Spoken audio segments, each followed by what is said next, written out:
Welcome back to the Deep Dive, where our mission is to cut through all the industry hype and give you the foundational knowledge you need, and fast. Yep. Today, we're taking on a title that, honestly, often feels like a magic trick: data science. It really does. It's just surrounded by buzzwords. But our goal here isn't just to define it. We want to understand its practical, systematic foundation. The skills, the workflow. Exactly. And critically, why so many of these projects just fail to deliver. Yeah, and we have to start there because when people throw around data science, they treat it like a black box. Right. But at its heart, it's not magic at all. It is, well, it's the structured convergence of three things. You have your deep math and stats knowledge, Okay. your programming and computing skills, and then highly specialized field knowledge. So combining those, the goal is what? Just finding patterns. Finding actionable patterns Yeah. and making reliable predictions from data. That's it. And the stakes are, they're enormous, right? This goes way beyond just tech teams in Silicon Valley. Oh, for sure. This shift is fundamental. It lets businesses, researchers, governments, everyone move away from just making decisions on intuition or, gut feelings. And toward decisions rooted in hard, quantifiable evidence. Yeah. Precisely. And we should probably set the scope for you, the listener, because it's literally everywhere now. So if an industry collects data. Data science is operating within it. You see it in health improving, how fast we can diagnose diseases. You see it in finance automating trades, identifying risk. And retail, transportation. It drives everything. Modern supply chains, logistics, what media you consume, all of it. Okay, let's unpack what it actually takes to be successful here. Let's start with the core dual skill set. Our sources make it really clear that technical expertise is only half the equation.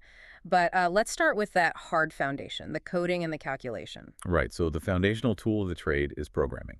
I mean, you have a lot of languages, but the industry really relies heavily on Python and R. Mostly because of their ecosystems, right? Exactly. If you just look at Python, you see the dominant libraries: NumPy for fast math, Pandas for managing data in tables. It's like a high-speed spreadsheet for cleaning stuff up. That's a great way to put it. And then scikit-learn, which is this huge toolbox for modeling. These are the bricks and mortar. And here's where people who haven't worked with data get surprised. We have to talk about data wrangling. Oh, yeah. It sounds tedious, but the sources stress this is easily 60 to 80% of a data scientist's time. At least. You are just cleaning data that's inconsistent, has missing values, is wrongly labeled. Because if that foundation is full of errors like dates in 5 different formats or mixed up currency symbols. And the model you build on top is just garbage. It doesn't matter how sophisticated it is. Garbage in, garbage out. It's the unbreakable rule of this field.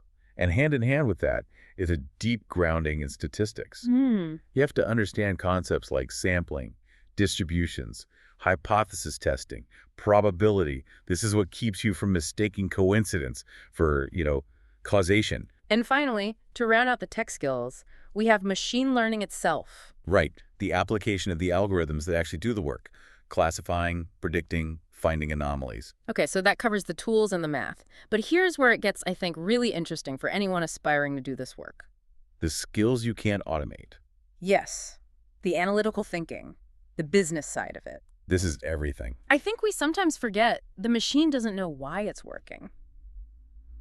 You can teach a computer to run a model, but you can't teach it to ask the right business question. Absolutely not. And that's the first key analytical skill: problem framing. Okay. Before you touch a single data set, before you write one line of code, you have to define the precise question. Like, are we trying to increase sales, or are we trying to reduce customer churn? Exactly. Yeah. Two totally different questions, requiring different data, different models. As our source material puts it, good answers come from good questions. If you elegantly solve the wrong problem, The project is a complete failure. and once you have that answer, you need that second skill: interpretation and storytelling. Right.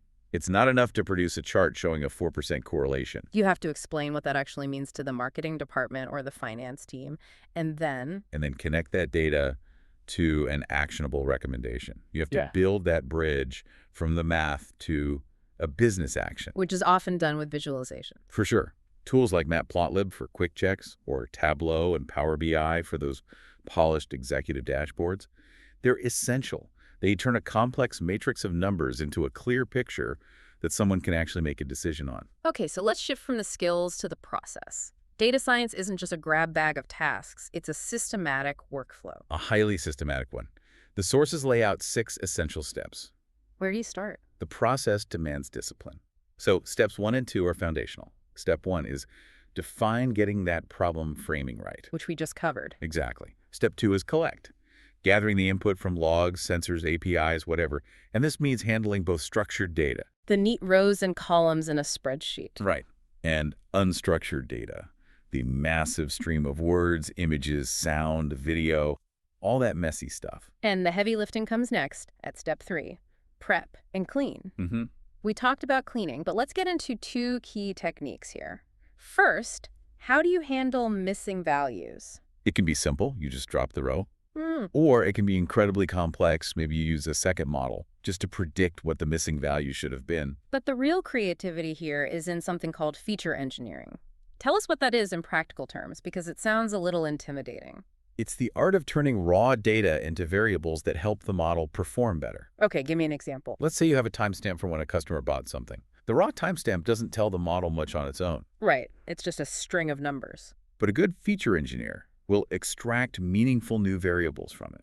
The day of the week, the hour of the day, maybe the time since their last purchase. So you're turning one data point into 5 powerful predictors. Exactly. You're making the data work harder, not the model. It's a fantastic distinction. That is. Okay, now we move to the predictive part.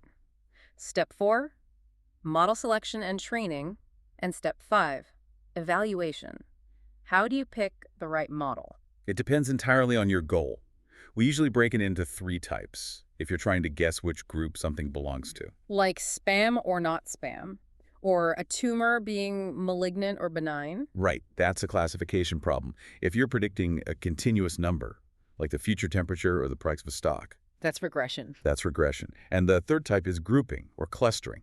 And that's when you have no labels at all. Exactly. You just want the algorithm to find natural patterns, like dividing your customers into 3 distinct segments without telling it what those segments are beforehand. Okay, so step 5, evaluation. This is where relying just on accuracy can be, well, dangerously misleading. Oh, absolutely. Think about a fraud detection model. If only 1% of transactions are fraud, a model that just predicts no fraud every single time. It's 99% accurate, but it's totally useless. Totally useless. That's why we use metrics like precision and recall.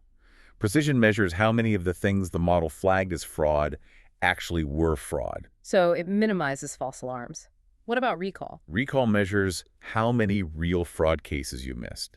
It tells you how many actual fraudulent transactions the model failed to catch. So you have to trade off between them. Often, yes. Maximizing precision so you don't waste investigators' time versus maximizing recall so you don't let fraud slip through. Okay, once the model works, we get to the final step, step 6, deployment.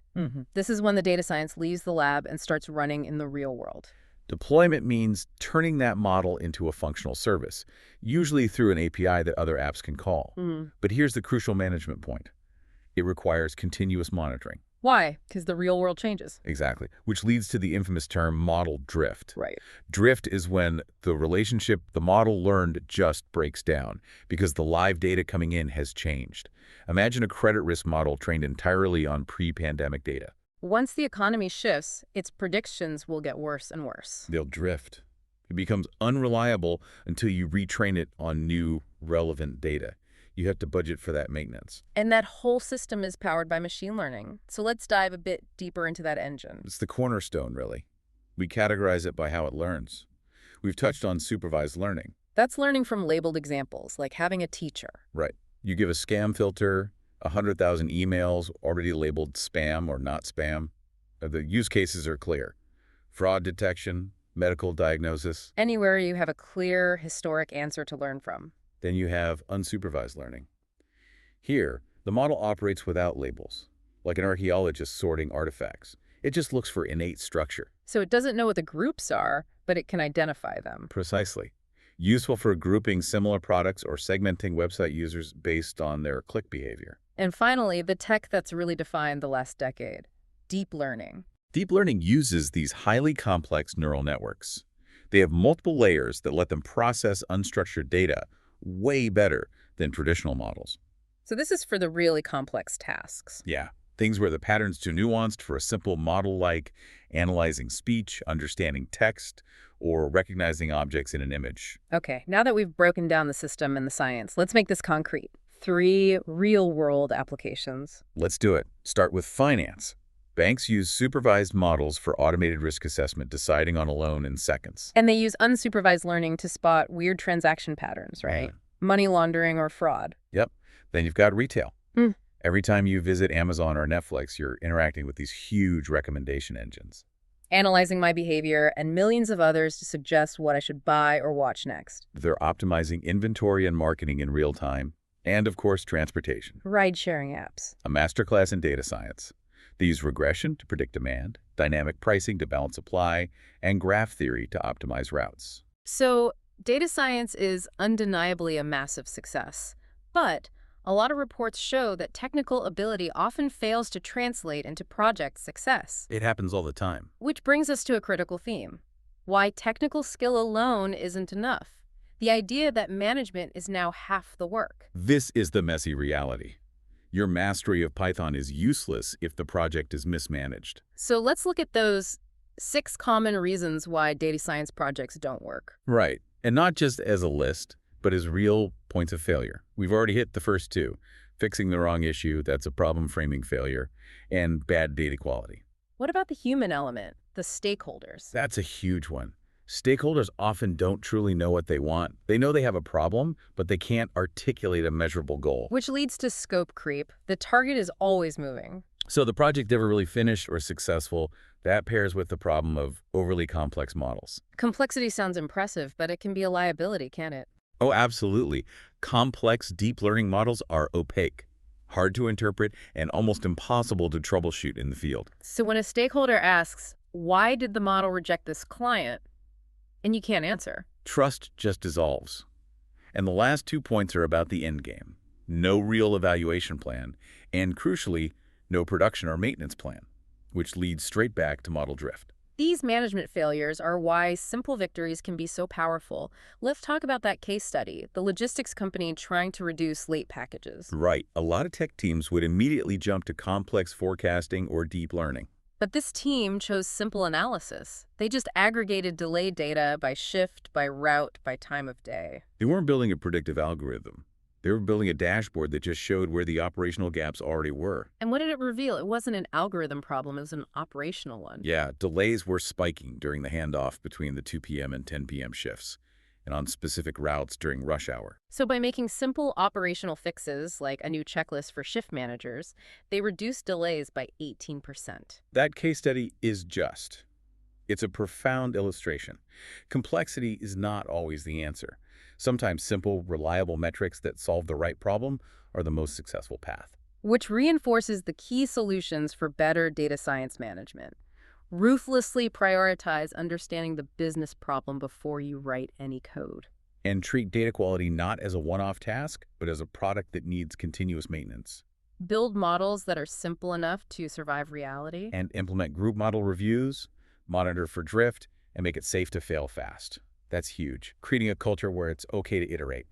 Looking ahead, where is all this going? The future is clearly more automation of repeated tasks, more real-time systems making instant decisions, and a rise in edge computing. So models running directly on devices like your phone or a factory sensor. Exactly. And, it's interesting to synthesize this by looking back. Back in 2012, Thomas Davenport and DJ Patil called the data scientist the sexiest job of the 21st century. And why? Primarily because data scientists organized huge amounts of unstructured data. They brought order to a chaos that machines alone couldn't handle.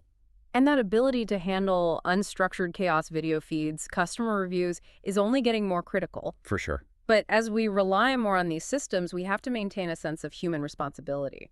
I'm thinking of voices like Kathy O'Neill, who highlights this disconnect between algorithm builders and the people affected by them. That gap between the technical elegance of a model and its impact on real people's lives, that's the responsibility that grows heavier as the tech gets more powerful. The best model has to be the most responsible one. Absolutely. So given all this complexity, the tech hurdles, the management challenges, this is the final thought we want to leave you with. How do you ensure that your data science projects are not just technologically advanced, but are actually fixing the right problem? And how do you verify that the simple, reliable metrics, like that 18% reduction in delays, are the true, sustained measure of success rather than just the complex, cutting-edge ones?